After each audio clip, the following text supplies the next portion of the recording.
Hey everybody, welcome to Bestie Book Reviews. I'm here with my bestie Mandy. And I'm here with my bestie Jessica. So what are we doing today? Well, Miss Spicy Mustard, we are doing Taboo reads.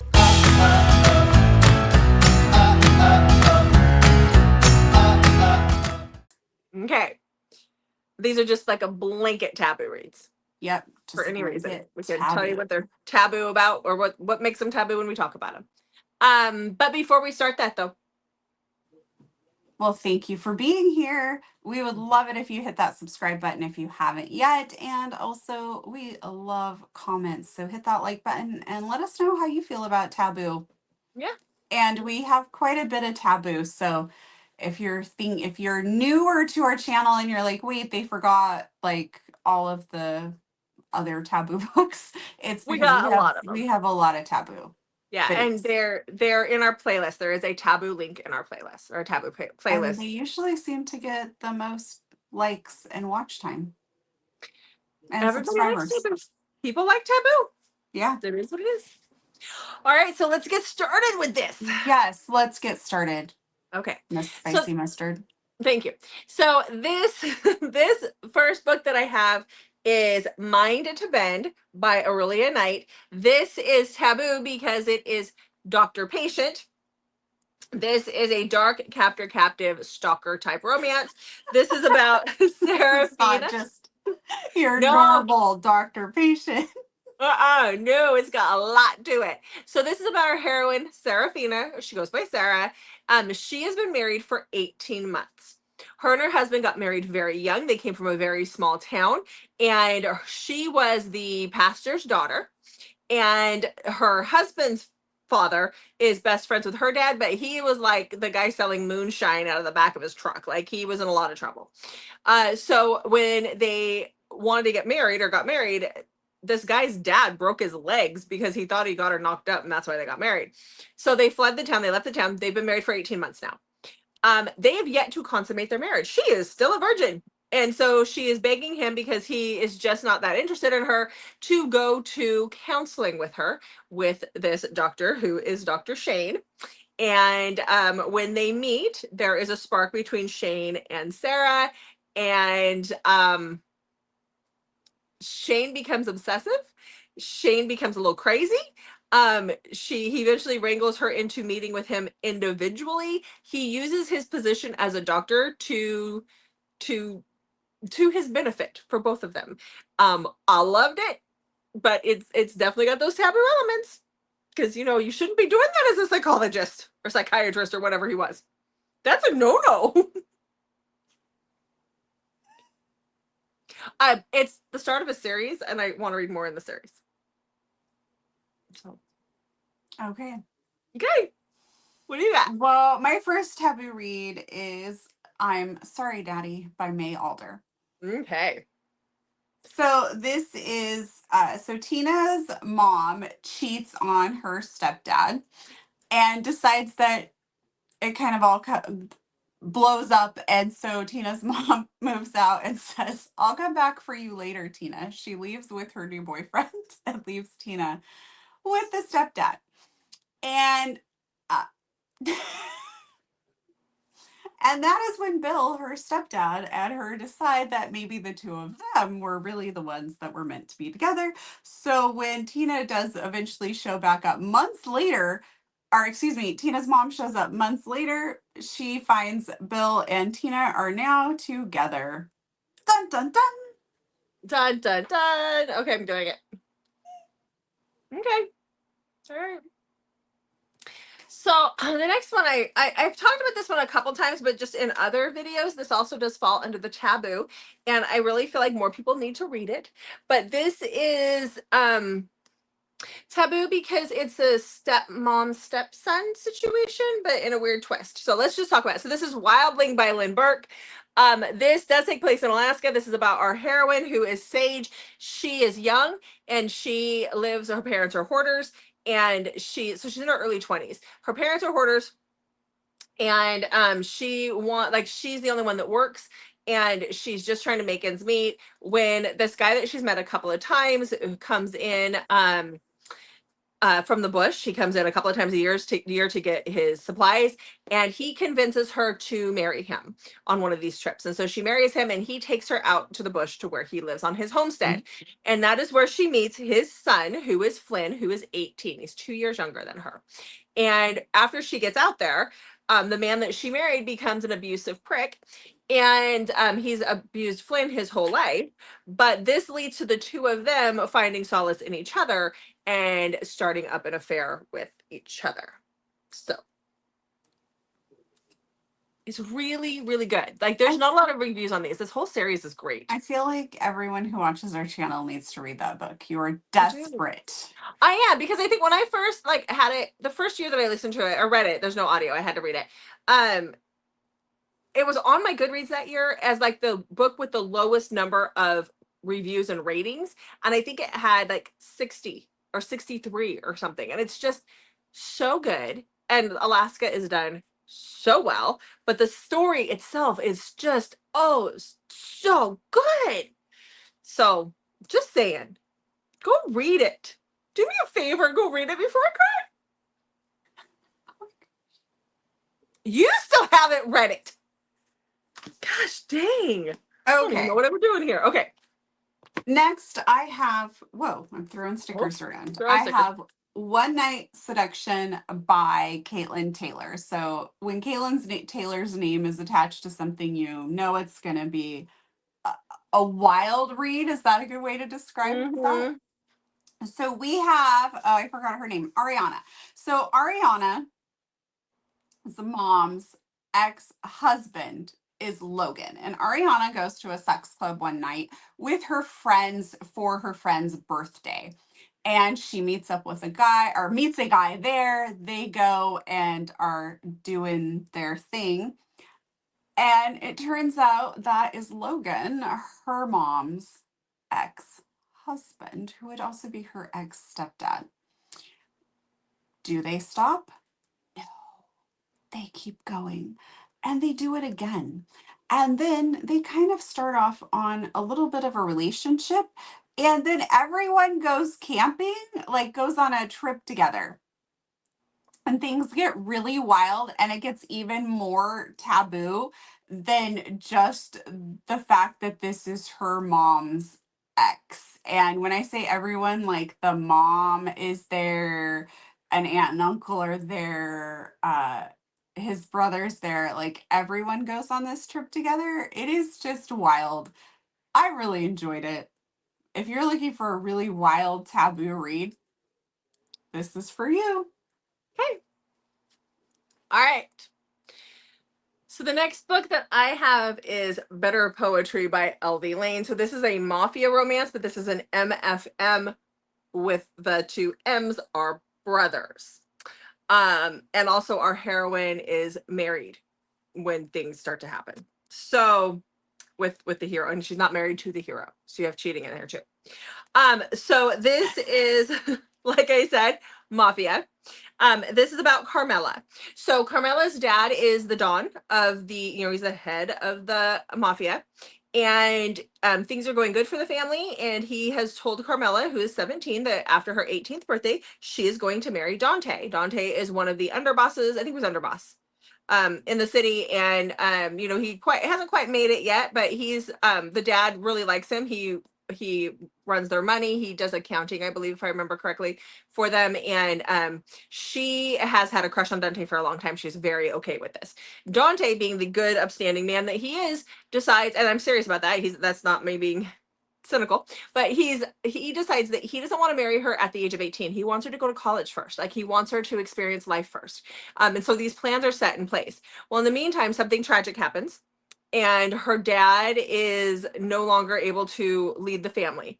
And so he tells her that her marriage with Dante, which had not been announced to the public at this point, is the engagement is being called off, and she is going to marry this guy who is his right-hand man, the dad's right-hand man. He's also a little bit younger than the dad. He's in his 40s.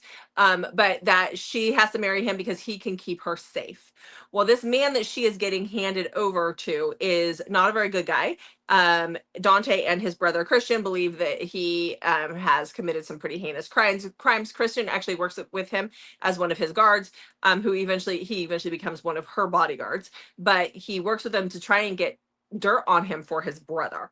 And so at this point, she's devastated. She's marrying this older guy that she does not want. And she should have married Dante. And Christian just hates her because Dante gets a position a few hours away when all this happens. And so he's like taken out of the picture so that he can't interfere. They go along with the wedding, and things happen. That's just he's a very abusive man. But Dante comes back, and Christian's there. And there's some interesting things that happen here. So good though. Oh, it was a long book, but it was so good. Next. Okay. Okay. Next, I have one that we both read. Okay. You know what it is? Yeah, BJ's book. Yes. Yeah. So this is Domination by BJ Alpha. And this is taboo because it is his step-granddaughter. Yeah, it is. Okay, so Vinny, I just love this story so much. So Vinny is trying to live his life as best he can. He is not interested in another relationship. He just wants to basically run the mafia and get the boys ready to take it over eventually. And they are it's the Halloween party, right? They have their Halloween party, Yeah. and he hooks up with this fairly young woman, but doesn't think a lot of it at the time. And then we fast forward a couple years later from that time, and his stepson, who is kind of a loser, he's mentioned throughout the other books in the series, calls him and is gonna try rehab again and wants his stepdaughter to come stay with him with her daughter. And so Vinny agrees, and they come, and then Vinny is shocked to realize that this is the girl that he hooked up with, or the woman he hooked up with at the party. She now has a kid, and he finds himself insanely jealous over the fact that someone else has had her, that she has a child, and he claims her basically as his, even though she is his step-granddaughter. Step-granddaughter. Yeah. So freaking good. Oh, it's really good. And then there's also other really good elements to the story, like his son Rocco always giving him a hard time about how old he is, and his age and stuff is so funny. Yeah. And I do think you should read them in order for enjoyment purposes, but you can read it as a standalone. Yes. And I think that we've talked about these books. The first one, I'm pretty sure we talked about in one of our other Taboo videos. So you could definitely read this by itself if you just want to jump in. But if you're just looking for a really good Taboo series, it's Mafia Daddy's. Start with Daddy's Addiction because it's his stepdaughter.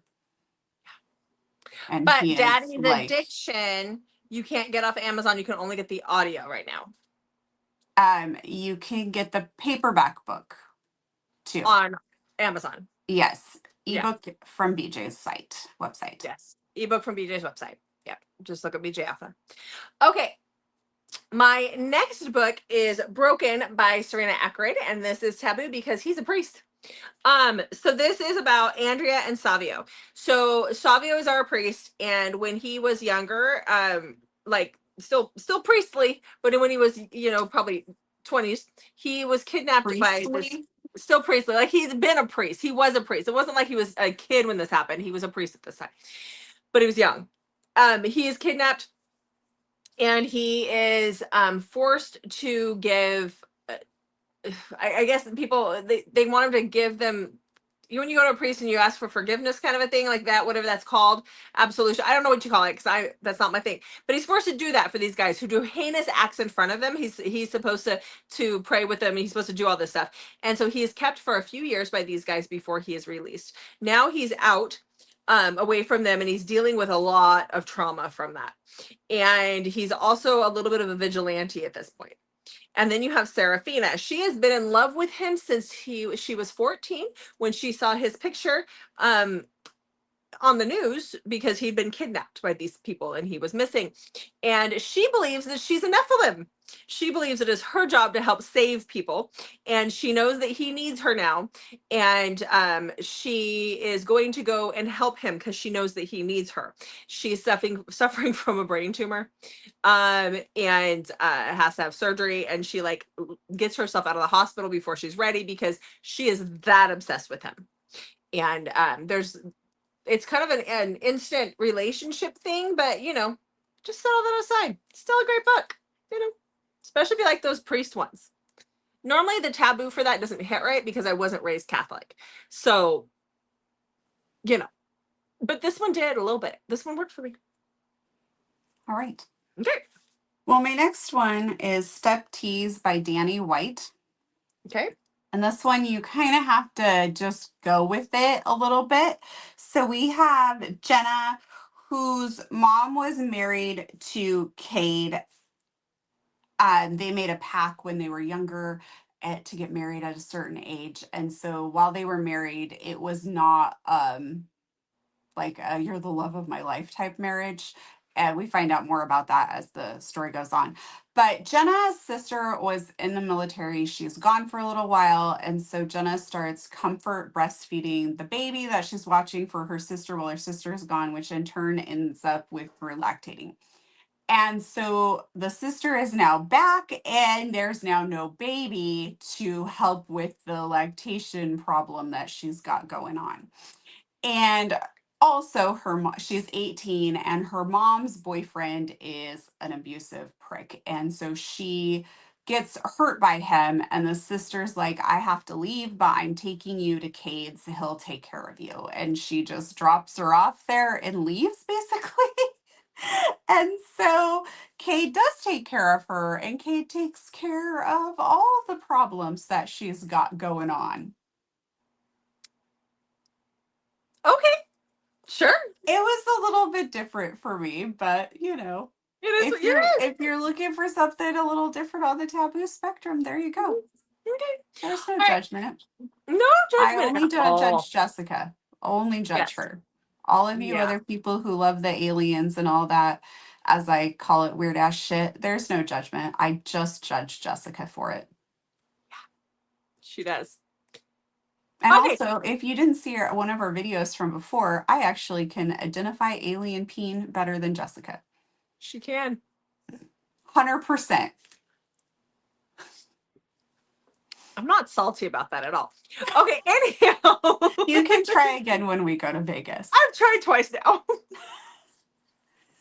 I fail every time. I look at the scales and stuff, and I'm like, that should match that one. And they don't. Ugh. Okay, anyhow, my last recommendation for Taboo is Her Saint by Harmony West. This is a duet. It is the Saint and Sinner duet. This is a professor student, but it's not what you think. So she is the professor, but she's the professor's assistant. So she's younger. And then she's teaching this college class on writing. And the student who comes in is Saint, and he is older than her because he's an adult taking this class. And he's actually an author of our heroine, Briar's favorite. He is her favorite author. She does not know this because he writes under a pen name, and whenever he does signings and stuff, he wears a mask, and so she has no clue that Saint is this person. Well, he's gotten to a point where he can't write anymore. Like he needs to come up with a book, but he has no muse. The words are just not coming until he meets Briar. He becomes obsessed with her. He starts stalking her because she's his muse now. Now he can write. She has no clue what's going on. Boyfriends are disappearing, like the whole thing, right? Like he becomes absolutely obsessive, and then he kidnaps her because that's what we do. So, there you go. It's good. I was highlighting. Sorry. I see. Okay. Okay, my next one, I just read this recently, and I said that this was kind of like where I think I found my taboo limit. But it's still good writing, and it just because I found mine doesn't mean you found yours. might enjoy it a lot. I did enjoy it, so I shouldn't make it sound like I didn't enjoy it. I was just like, this might be a little much for me. But this is Unconditional by QB Tyler. So Cal is the cop. I think he's about 23-ish when he responds to a murder, suicide, domestic violence situation. And while he is there, he discovers Maddie, who's 7, who's hiding I think in a closet. And he takes her. And when he tries to hand her off to somebody else, she loses it. And so he continues to comfort her, and this turns into him actually eventually becoming her legal guardian, and she is raised like he raises her and she lives with him. So just before she turns 18, he starts noticing that she is not that little girl anymore and starts having feelings for her, and he has a lot of guilt about it and is trying to talk himself out of the way he feels. But uh Maddie has thought he like all of her friends have been drooling over him. She's noticed him as well for many years and kind of has secretly crushed on him. And so she is not making this situation easy and wants to pursue something. But he has basically been the only father she's ever known. And obviously there's age gap. And it's just, you know, he's raised her since she was 7. There's no other parental figure like in this home. It's just the two of them. I've read other QB Tyler books where very similar stuff has happened, but for whatever reason, this one just felt like it was crossing a little bit of a line for me. So I would definitely say this is extremely taboo. Yeah. Okay. Hey, well, there you go. There's 10 more taboo Yeah. recs from us. Okay. Yeah. Okay. So let us know what your thoughts are on these taboo recs and Mhm. what you want to see next from us. And then Yeah. make sure you check back on Mondays, Thursdays, and Saturdays for new videos from us. Thanks for watching, guys. We'll see you in the next video.